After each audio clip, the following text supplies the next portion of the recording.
Hello everyone, welcome in our channel SSB guide.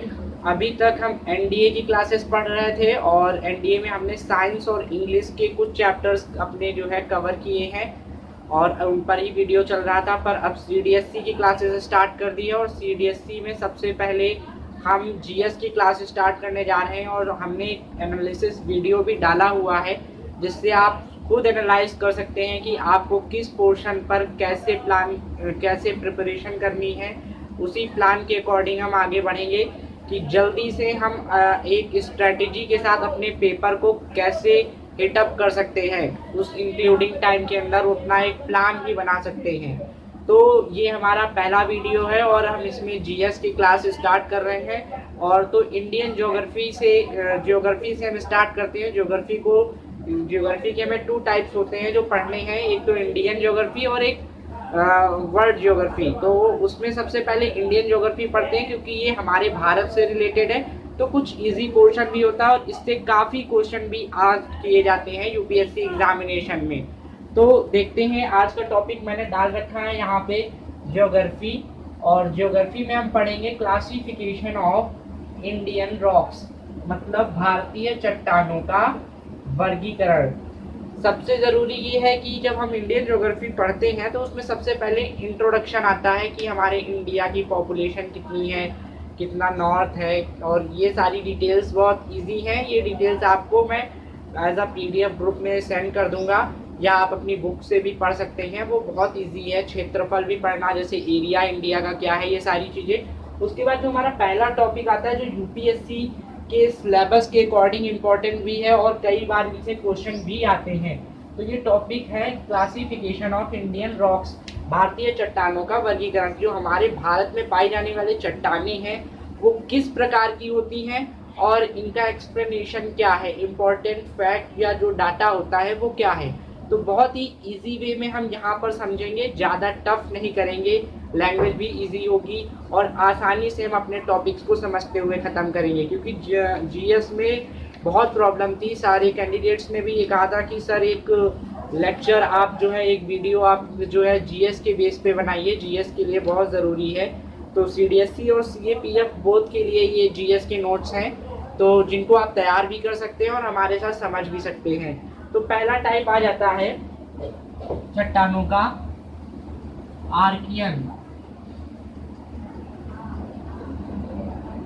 Archaean चट्टानें जो हमारे इंडिया में पाई जाती हैं। उसमें पहला जो चट्टानों या जो रॉक्स का टाइप होता है वो आर्कियन चट्टानें जिसे कहते हैं और इंग्लिश में आर्कियन रॉक्स। देन क्वेश्चन ये आता है कि भाई व्हाट इज आर्कियन रॉक्स, क्या है, इसे कैसे समझेंगे, ये आर्कियन रॉक्स क्या होती हैं। तो अगर बात करते हैं आर्कियन चट्टानों की, तो जो हमारी पृथ्वी है, सबको पता है कि पृथ्वी बहुत गर्म थी। जब अगर हम पढ़ेंगे थ्योरी अपनी, जैसे कि पृथ्वी ब्रह्मांड का निर्माण कैसे हुआ, तो उससे पता चलेगा कि ब्लास्ट हुआ था। जो थ्योरी है हमारा बिग बैंग थ्योरी, ठीक है, उसमें बताया गया था कि ब्लास्ट हुआ था और कई वर्षों तक पृथ्वी धधकती रही, बारिशें हुई और होने के बाद पृथ्वी ठंडी हुई। तो यही जो था हमारा, जो हमारी पृथ्वी गर्म थी और गर्म होकर ठंडी हुई, तो यही चट्टानें हमारी आर्कियन चट्टानें कहलाई। जैसा कि अगर नोट्स आप बनाना चाहें तो भी आप लिख सकते हैं, आर्कियन चट्टानों का निर्माण गर्म पृथ्वी के ठंडा होने के कारण हुआ। और इजी वर्ड्स में गर्म पृथ्वी का ठंडा होना क्या हो गया। आर्कियन चट्टानें कैसे बनी, एक पॉइंट डाल दीजिए। पहला, गर्म चट्टानों का ठंडा होना, गर्म पृथ्वी का ठंडा होना, सॉरी इसको सही कर लेते हैं, गर्म पृथ्वी का ठंडा होना, गर्म पृथ्वी का ठंडा होना, ये पहला हो गया। आर्कियन चट्टानें क्या है, कैसे बनी, ये पहले क्वेश्चन का जो है आंसर हो गया, गर्म पृथ्वी का ठंडा होना। इसी से हमारी आर्कियन चट्टानें हमें मिली। फिर आगे बढ़ते हैं, इन्हें कहते हैं ये मूलभूत चट्टानें हैं, फंडामेंटल रॉक्स हैं। मूलभूत का मतलब होता है जो नेचुरल तरीके से हमें मिली। उसके बाद नेक्स्ट बढ़ते हैं, अत्यधिक रूपांतरण के कारण इनका मौलिक रूप समाप्त हो चुका है। अब क्या हुआ, डे बाय डे ये, क्योंकि ये चट्टानें बहुत पहले से पृथ्वी पर मौजूद है, तो ये चट्टानें जब बहुत पहले से मौजूद हैं तो इसमें बात करते हैं भारत में कि इनका जो रूप था, जो फंडामेंटल इनका बेस था, इनका स्ट्रक्चर था, वो अब धीरे धीरे क्या हो चुका है, चेंज हो चुका है पूरी तरीके से। तो दूसरा पॉइंट ये भी लिख सकते हैं कि इनका जो मूलभूत रूप था वो परिवर्तित हो चुका है, मूलभूत रूप रूपांतरित हो चुका है, रूपांतरित हो चुका है। जो इम्पोर्टेंट बेस हमें समझना है बस उतना ही, ज़्यादा नहीं। नोट्स ज़्यादा बनाने से कुछ नहीं होगा, बस आप टॉपिक को समझें और अपने एग्जाम में अगर क्वेश्चन आता है तो आप उसको टिक करके आएँ, बस इतना ही चाहिए। उसके बाद आगे बढ़ते हैं। तो इसमें जीवाश्मों का अभाव पाया जाता है। जीवाश्म इसमें बैक्टीरिया क्यों नहीं थी? क्योंकि वो गर्म थी पृथ्वी, और गर्म होने के बाद ये ठंडी हुई, तब ठंडी होने से हमें ये चट्टानें मिली। तो जब गर्म से ठंडा हुआ है तो इसमें बैक्टीरिया नहीं थे, जीवाश्म इसमें नहीं थे, तो इसमें जीवाश्मों का क्या पाया गया है, अभाव। और उस समय जब ये चट्टानें थी तो पृथ्वी पर लाइफ तो थी ही नहीं, तो जीवाश्मों का अभाव पाया जाता है। ये एक हमारा पॉइंट हो गया। बहुत आसानी से बस आप नोट कर लें और समझ लें, आपके यही पॉइंट जो होते हैं वो आपके पूछे जाते हैं। अभाव पाया गया। बहुत इजी से हम यहाँ पे सारे टॉपिक्स क्लियर करेंगे वन बाय वन, और आपको सिर्फ अगर आप एक बार वीडियो देख लेंगे और एक बार और रिवीजन कर लेंगे देखकर, तो आपको कोई नोट्स बनाने की जरूरत नहीं पड़ेगी। उसके बाद तीसरा चौथा, जब हम 3 पॉइंट पे पहुंच गए, अगर पूछा जाए आर्कियन चट्टानें क्या होती हैं, तो हम सिंपली कह देंगे पृथ्वी हमारी गर्म थी, गर्म से ठंडी हुई, तो हमारी जो चट्टानें मिली उन्हें आर्कियन चट्टानें कहा गया। और उसके बाद मूलभूत रूप में उसका रूपांतरित हो चुका है, क्योंकि कितने समय से अभी तक है, और हमारे जो वातावरण है, एटमॉस्फेयर में एटमॉस्फेरिक चेंज की वजह से इस पर प्रभाव पड़ा, और प्रभाव पड़ने से इसका जो फंडामेंटल स्ट्रक्चर था वो चेंज हो गया। फिर आगे कहते हैं जीवाश्मों का अभाव पाया गया, क्योंकि उस समय लाइफ थी ही नहीं, और ये चट्टानें उस समय से हैं, इस वजह से इसमें, और फिर गर्म होकर ठंडी हुई थी, इस वजह से इसमें जीवाश्मों का क्या पाया गया, अभाव पाया गया। और ये नीस एवं शिष्ट प्रकार की चट्टानें होती हैं। ये एक चौथा, ये पूछा जाता है ये किस प्रकार की चट्टानें होती हैं, तो यह नीस एवं शिष्ट प्रकार की चट्टानें होती हैं, वह शिष्ट प्रकार की चट्टानें होती हैं, की चट्टानें होती हैं। जल्दी जल्दी लिख लेंगे यहाँ पे, चट्टानें होती हैं। अब अगला पॉइंट हम जाते हैं। पॉइंट बनाकर लिखोगे तो आपके लिए नोट्स बनाना और समझना बहुत इजी हो जाएगा, क्योंकि ऐसे लैंग्वेज पढ़ना आप भूल जाएंगे, पर लैंग्वेज आप पढ़ें और लैंग्वेज पढ़ने के बाद पॉइंट्स बना लें और अपने एग्जाम टाइम पे इन्हीं को रिवीजन करके जाएं। 100% आप श्योर करेक्ट करके आएंगे, कभी नहीं भूलेंगे। क्योंकि एक कहते नहीं है कि ऐसा सर होता है ज्योग्राफी याद ही नहीं होती, सब भूल जाते हैं। बिल्कुल ये सब बेकार की चीज़ें हैं, अगर आप मेहनत करोगे तो सही तरीके से तो सब कुछ होगा। उसके बाद कहते हैं कि नीस के कई प्रकार होते हैं। अब नीस जो होता है ये कई प्रकार के होते हैं। किस किस प्रकार के होते हैं, अब इसको रफ करके आगे बढ़ते हैं। ये पॉइंट्स रफ कर देते हैं। कहते हैं नीस जो है वो कई प्रकार के होते हैं, जिनमें से बुंदेलखंड नीस सबसे प्राचीन है, ये पूछा जाता है। ये कहते हैं कि नीस जो होता है, नेक्स्ट पॉइंट, नीस कई प्रकार के होते हैं। ये चट्टानों का एक टाइप होता है आर्कियन का, के होते हैं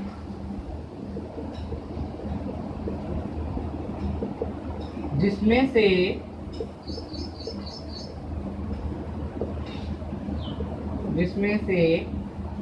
बुंदेलखंड नीस,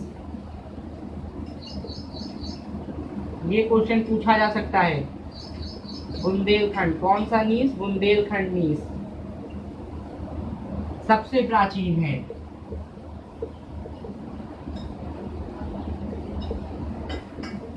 सबसे प्राचीन है।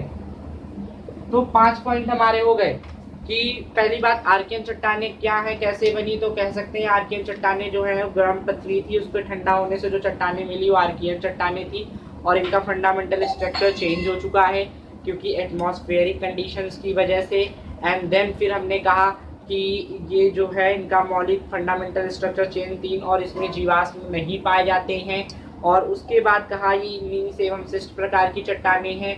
फिर एक पॉइंट आता है नीस कई प्रकार होते हैं और बुंदेलखंड नीस जो है वो सबसे प्राचीन है। उसके बाद ये मुख्यतः कहाँ कहाँ पाई जाती है? कर्नाटक, तमिलनाडु, आंध्र प्रदेश, उड़ीसा, झारखंड, छोटा नागपुर, पठार में पाई जाती हैं।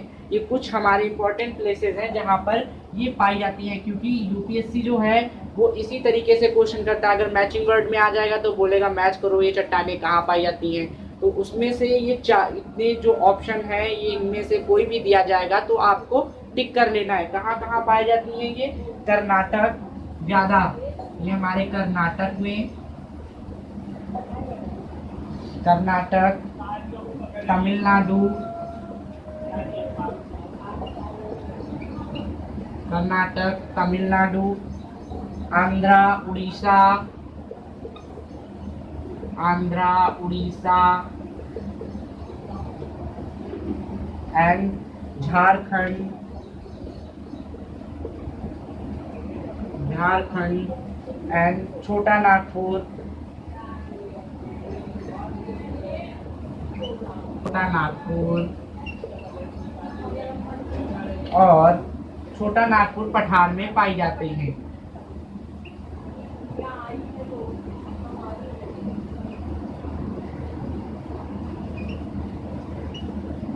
बहुत इंपॉर्टेंट पॉइंट है कि अगर पूछा जाए आर्कियन चट्टानें कहाँ पाई जाती हैं तो बहुत इजी है, कर्नाटक, तमिलनाडु, आंध्रा, उड़ीसा, झारखंड, छोटा नागपुर पठार में पाई जाती हैं। ये बहुत इंपॉर्टेंट है क्योंकि ज्योग्राफिक कंडीशन में आपको उसकी स्थिति पता होना चाहिए कि आप उसकी एग्जैक्ट लोकेशन क्या है, ये चीजें कहाँ पाई जाती हैं। तो ये बेसिक और मेन पॉइंट है बेटा, इसको याद रख लेना। ये हो गया और ये हो गया, दो मेन पॉइंट है जो बहुत ध्यान से पढ़ने हैं हमें। उसके बाद ये जो है महान हिमालय के गर्भ में रीढ़ की हड्डी के समान ये चट्टानें पाई जाती हैं। ऐसा कह सकते हैं कि हिमालय में जो सबसे मेन चट्टानें होती हैं वो हमारी आर्कियन चट्टानें ही हैं। हिमालय की मेन चट्टानें जो हैं वो हमारी आर्कियन चट्टानें हैं। इसको आप ये लिख सकते हैं, इतना टफ ना लिखकर एक पॉइंट हमारा ये बन जाता है, या हिमालय की सबसे कठोर चट्टानें हैं। हिमालय की मुख्य व कठोर चट्टानें हैं।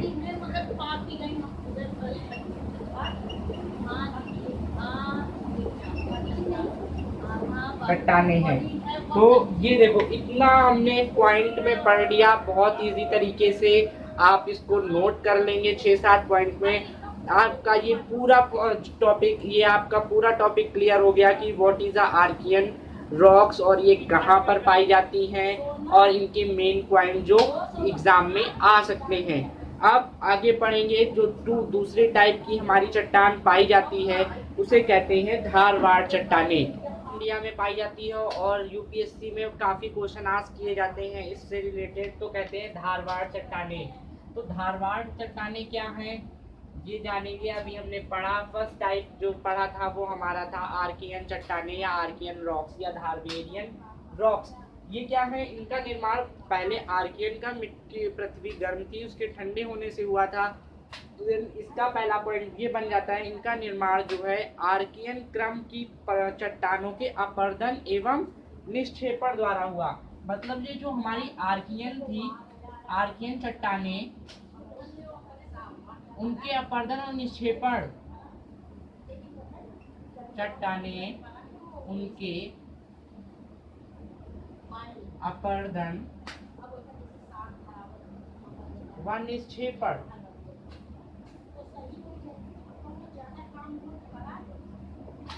निक्षेपण से हुआ। मतलब अब आर्कियन चट्टानें थी, अब वो लाखों सालों हजारों सालों तक ऐसे ही रही, फिर उसमें एटमॉस्फेरिक कंडीशंस की वजह से उनका अपरदन निक्षेपण स्टार्ट हुआ। वो जो है उनकी परत जो थी वो धीरे धीरे टूटने लगी और इधर से उधर जाने लगी और उनका एक कलेक्शन हुआ और उन्हीं कलेक्शन की वजह से ये धारवाड़ चट्टानों का निर्माण हुआ। तो ये पहला पॉइंट इसका आ गया, आर्कियन चट्टानें उनके अपरदन व निक्षेपण से हुआ। धारवाड़ चट्टान जी है, यहाँ पे लिख लेना धारवाड़ चट्टानों, धारवाड़ चट्टाने, आर्कियन चट्टानों, नो कर लो, आर्कियन चट्टानों के, आर्कियन चट्टानों व उनके अपर्दन व निक्षेपण से हुआ। ये आपका पहला पॉइंट बन गया। बस मेन बात ये आपको याद रखनी है, आर्कियन चट्टानें जो होती हैं उनके अपर्दन और निक्षेपण की वजह से ही हमें धारवाड़ चट्टानें मिली। फिर आगे ये प्राचीनतम परतदार चट्टानें हैं। ये एक यहाँ पर एक पॉइंट आता है, ये सबसे प्राचीनतम कौन सी चट्टानें हैं? परतदार। वो सबसे प्राचीनतम चट्टान अगर पूछा जाएगा, यही यूपीएससी में लैंग्वेज से ही गलत हो जाता है, क्योंकि लैंग्वेज अगर थोड़ी सी चेंज हो जाती है बच्चे कंफ्यूज हो जाते हैं और कंफ्यूजन से उनके क्वेश्चन गलत हो जाते हैं। वो सबसे प्राचीनतम चट्टान थी बुंदेलखंड आर्कियन चट्टान पर। सबसे प्राचीनतम परतदार चट्टान कौन सी हो गई? वो धारवाड़ चट्टान हो गई। ये चीज सबसे इंपॉर्टेंट है समझना, ये सबसे प्राचीनतम परतदार चट्टान है, परतदार चट्टान है। ये हमारा इसका दूसरा पॉइंट हो गया। आगे बढ़ते हैं। जो मेन चीज इसमें और समझने वाली है, ये अत्यधिक रूपांतरित हो चुकी हैं, इनका भी फंडामेंटल स्ट्रक्चर चेंज हो चुका है, क्योंकि ये भी आर्कियन के बाद के टाइम की हैं। इसका मतलब हजारों लाखों वर्ष पहले से है, तो इस वजह से इनका भी जो फंडामेंटल स्ट्रक्चर था वो भी चेंज हो चुका है। तो इनका भी फंडामेंटल स्ट्रक्चर क्या हो चुका है? चेंज हो चुका है या रूपांतरित, ये लिख सकते हैं सीधा एक पॉइंट में, या रूपांतरित चट्टानें हैं।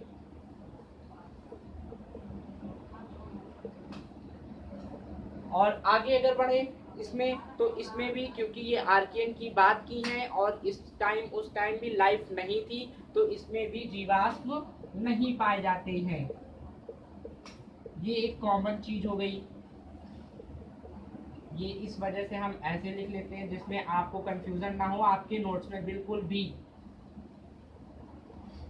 और बहुत आसानी से आप अपनी ज्योग्राफी तैयार कर लेंगे, बिल्कुल रटने की जरूरत नहीं पड़ेगी आपको। और अरावली का निर्माण इसी क्रम की चट्टानों से हुआ। जो अरावली श्रेणियां हमारे पर्वत बनती हैं वो हमारी इन्हीं की वजह से हुआ। अरावली का निर्माण, अरावली का निर्माण इन्हीं की वजह से हुआ। ये मैं आपको शॉर्ट में सिर्फ नोट्स बनवा कर बता रहा हूँ, बाकी थ्योरी आप मेरे क्लासेस, मेरे एक्सप्लेनेशन को सुनकर आप समझ सकते हैं, क्योंकि इतना लंबा मैं नहीं लिख सकता हूँ यहाँ। इस शॉर्ट में आप बस तैयार कर लें अपने अपने जो आपका जो है यहाँ पर टॉपिक है उसे। उसके बाद आगे बढ़ते हैं। जो विश्व का प्राचीनतम मोड़दार पर्वत, क्या विश्व का सबसे प्राचीनतम मोड़दार पर्वत? ये जीके का क्वेश्चन हो गया, देखो इससे जीके का भी निकल आया। या प्राचीनतम मोड़दार पर्वत श्रृंखला है, मोड़दार पर्वत माना जाता है, धारवाड़ चट्टानों से बना, क्योंकि इसी से अरावली भी बना हुआ है, इस वजह से ये। उसके बाद नेक्स्ट पॉइंट हम आ जाते हैं। अब यह एक अवशिष्ट पर्वत है। अवशिष्ट का मीन्स होता है, इंग्लिश में कहते हैं रेसिडुअल, बचा हुआ, या एक अवशिष्ट। पॉइंट में बनाकर अगर आप तैयार करेंगे तो आपको बहुत जल्दी तैयार होगा। यह एक अवशिष्ट पर्वत है।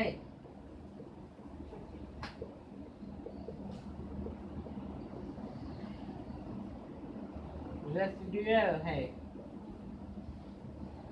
इन चट्टानों का जन्म, जो अब इसकी लोकेशन, ज्योग्राफी में अगर लोकेशन नहीं है तो फिर उसका कोई मतलब नहीं है, लोकेशन जरूर पता होना चाहिए। इसका जन्म या जो यहाँ से स्टार्ट हुई है कर्नाटक के धारवाड़, क्योंकि धारवाड़ हमारा कर्नाटक में है, कर्नाटक के धारवाड़ से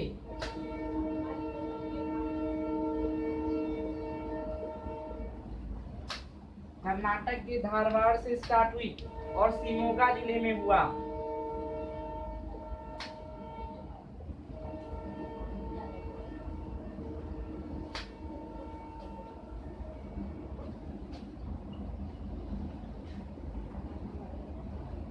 अब आगे बढ़ते हैं। जो लास्ट पॉइंट इसमें बचा है, या प्राचीनतम परतदार चट्टानें हैं, जैसा कि ये पहले ही हो चुका है।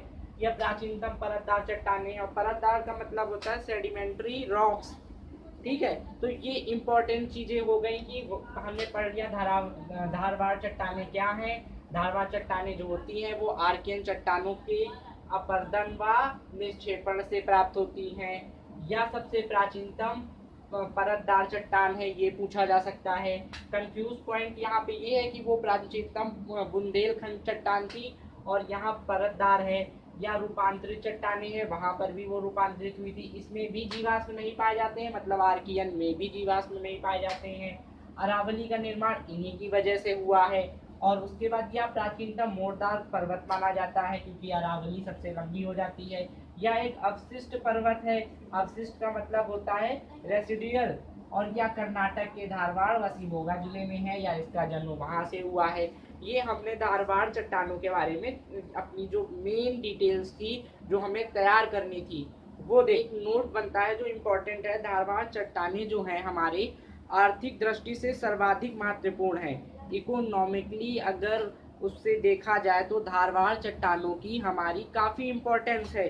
सभी प्रमुख धात्विक खनिज जैसे लोहा हो गया, मिनरल्स जो हमारे होते हैं, जो मेन मिनरल्स हैं, जैसे कि आयरन हो गया, गोल्ड हो गया, मैग्नीज हो गया, उसके बाद तांबा हो गया, क्रोमियम हो गया, ये सारी जो हैं हमें इसी संरचना से मिलते हैं।